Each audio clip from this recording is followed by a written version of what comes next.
Randy. So he's talking about unemployment going high.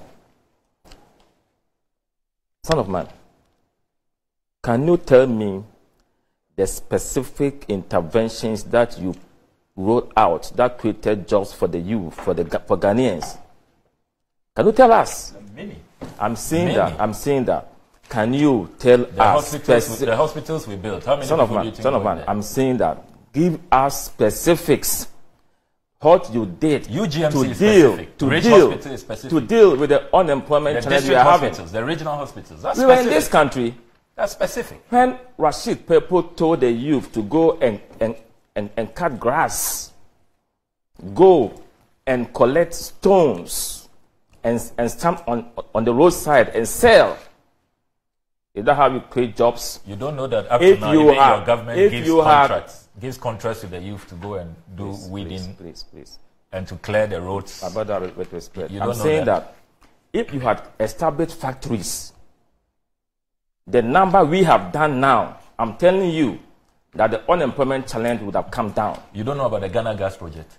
I'm saying that the number of factories we have established that are creating jobs. Your factories today, it doesn't get to the Ghana Gas project. I'm saying that you didn't put out interventions, job creation interventions to help our youth. Well, Ghana Gas hasn't employed anybody. Just hold on, Prof. Ghana Gas hasn't employed anybody. Let's sort this out.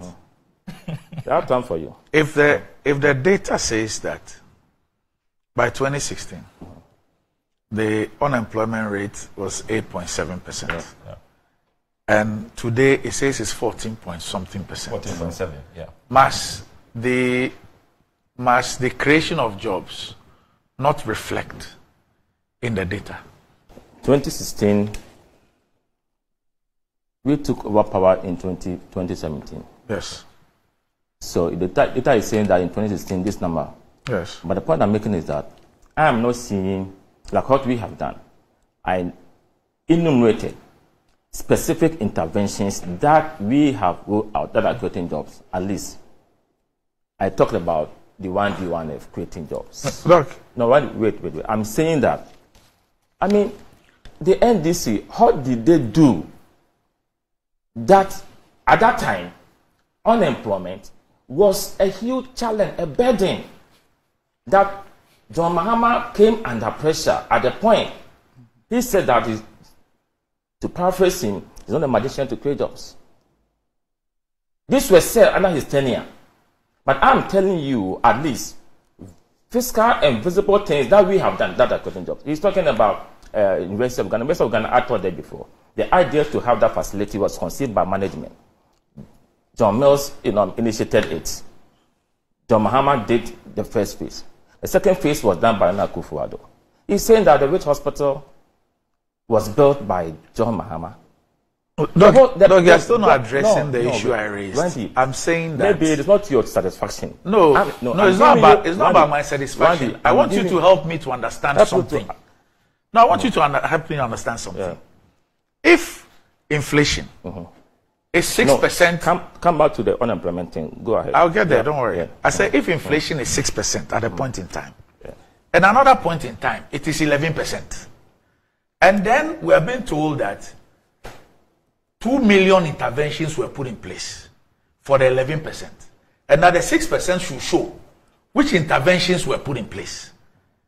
The issue is that the data shows that at a point in time, inflation was 6. Yeah. At another point in time, it's 11.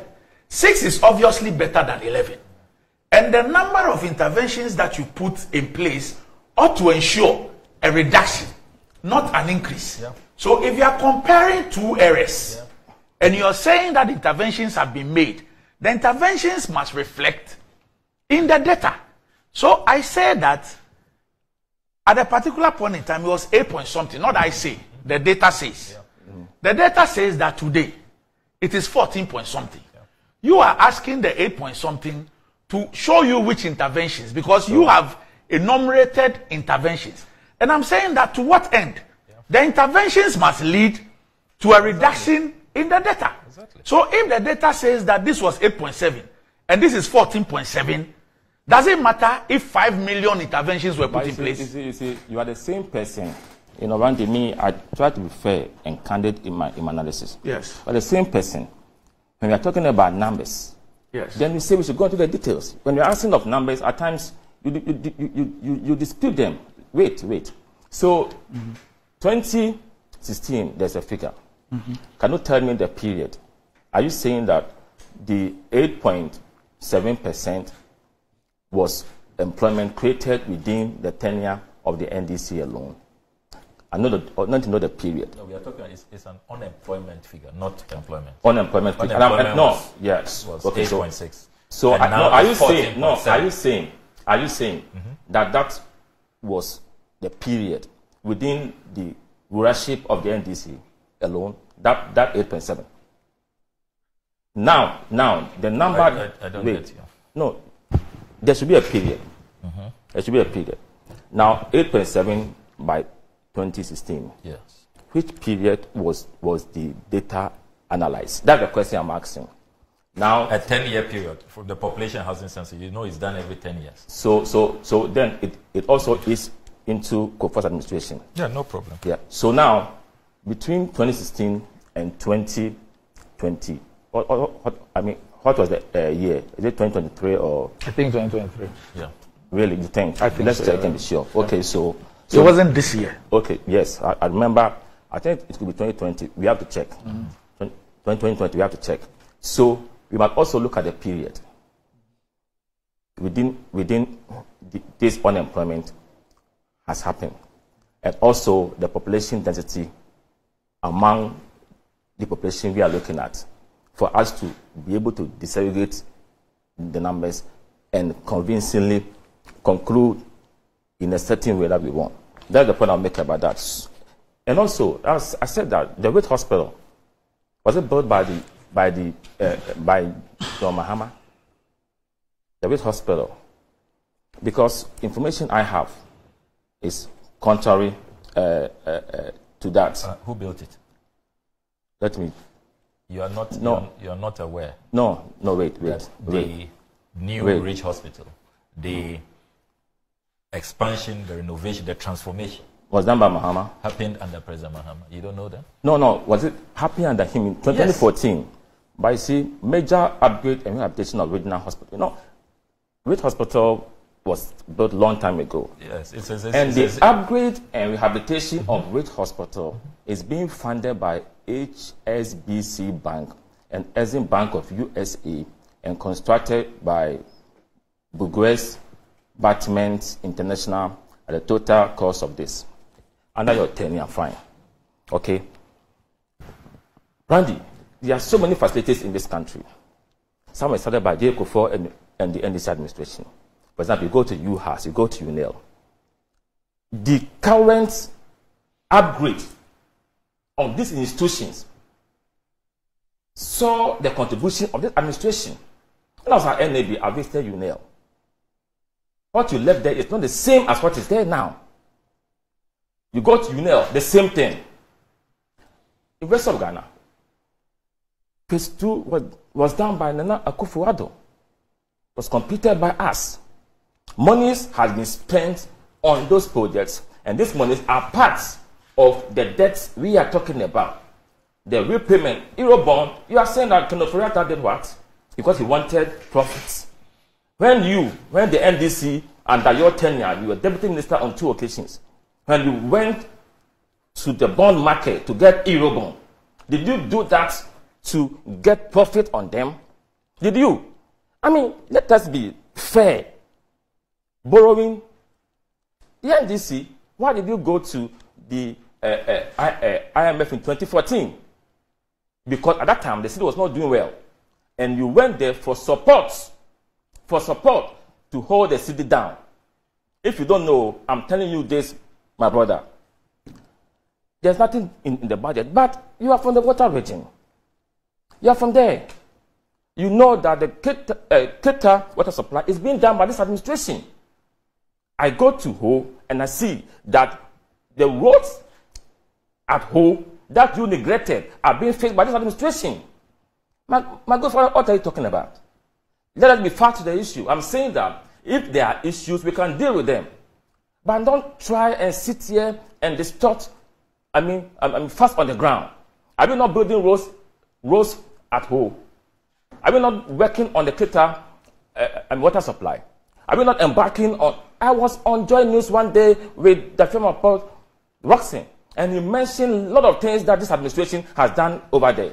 Randy, the multi-dimensional poverty, fair.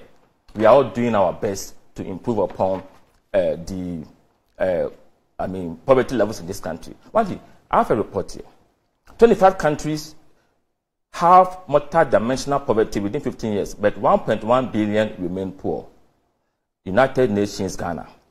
It talks about, then what is under Ghana? What is significant? He said, the most recent survey data that were publicly available for Ghana's NPI estimation referred to 2017-2018.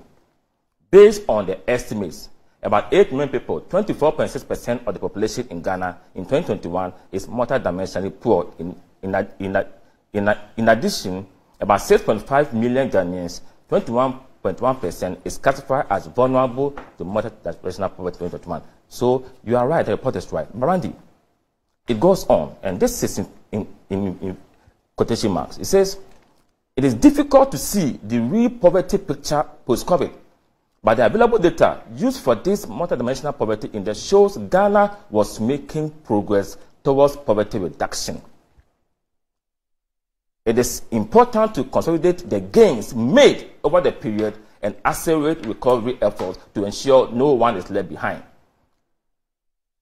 Noted, Angela Luzigi, UNDP resident representative in Ghana. So when you are reading report, at least where there is positive talk about it. I saw this multidimensional poverty scale because I was deputy ranking for poverty reduction strategy committee. BT Baba, was my chair at that time. That committee and her other committee is now dissolved. We were at Alisa Hotel and we saw it. We asked relevant questions. Randy, it is true that poverty, but we were told, and this report confirms it, that we are making progress. We must continue to make progress. We cannot totally eliminate poverty in this country. Nowhere, no country can eliminate poverty, but we need to do our best to reduce them to the barest minimum. Randy, that is what we are doing. The report you read, does it suggest that, per the data, that we are making an improvement or we are deteriorating in terms of the data? Let me read it to you. Okay. It is difficult to see the real poverty picture post-COVID, but the available data used for this multi-dimensional poverty index shows Ghana was making progress towards poverty reduction. Making progress. I'm saying proud to this. You read some stats. Okay, no, so it was talking about 25 countries that have poverty. And under Ghana, what I'm reading to you is that even though it didn't indicate that, for example, the 24.6% is lower or higher than the previous year. But what is you can deduce from what I've read. If you're making progress, it means that because the numbers now. I'm sure you've also seen that report that says that 800,000, was it 800,000? 800,000 more Ghanaians were pushed into extreme poverty. There was a report last year that 800,000 more Ghanaians were pushed into extreme poverty. These were people who were not in extreme poverty. Yeah, but I've not seen that. But I'm talking about what I've seen, that Ghana is making progress.